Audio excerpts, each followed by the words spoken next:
know if you can see it or not, but we just had a big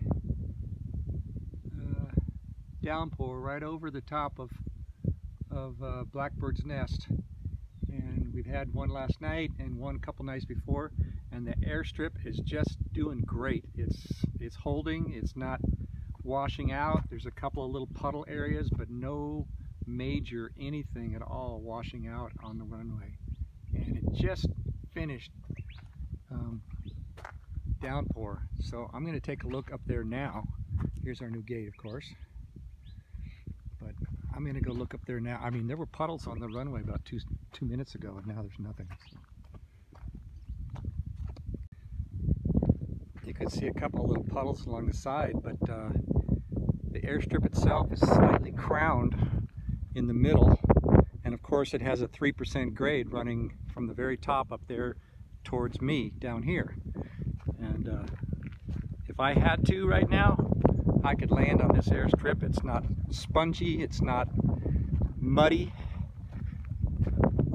Wheels would hold good and it wouldn't make a big track in it. Now maybe a car, a heavy truck might dig into it a little bit, but even so, I don't feel that mushiness that I did back in last year when we first graded this.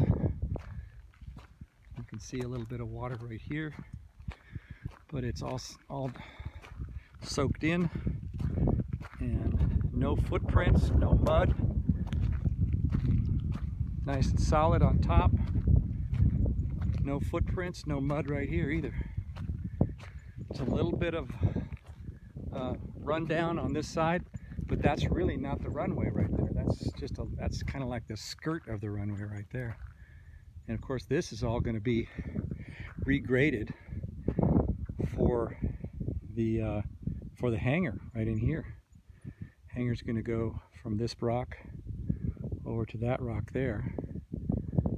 And even this here, this is the only part I've come to right here that's slightly wet. It makes a couple of footprints.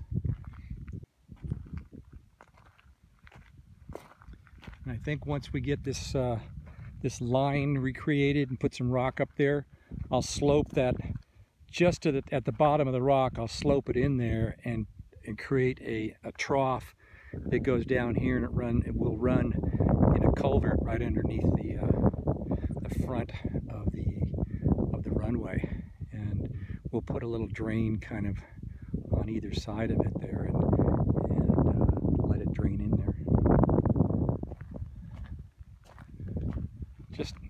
This will be kind of like an open ditch here, not any culvert or anything like that.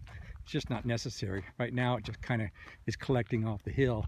If I cut it back a little bit and create a ditch, this will all go away and it'll just go all into there. And anything that comes off the top of the hill will run down the side also, because I'll kind of cut it into the side of the hill, just on this right hand side of this rock here. So even so, this is still just a little bit damp right here, but not too bad. I'm not making any mud footprints or anything like that. Still could roll the airplane wheels over that and not have any major damage. This here from the last storm had created some silt, and so you can definitely see that I need to kind of trough this a little bit and just control it, keep it here.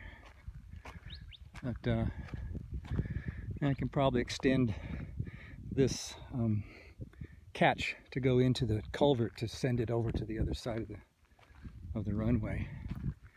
And this here probably needs a little fill.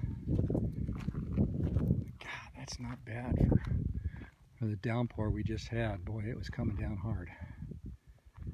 A little bit of a puddle right there, but that can also be created.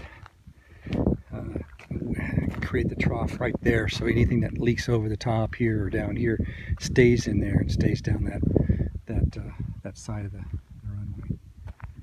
Anyway, thanks for that. I know it's kind of a long video, but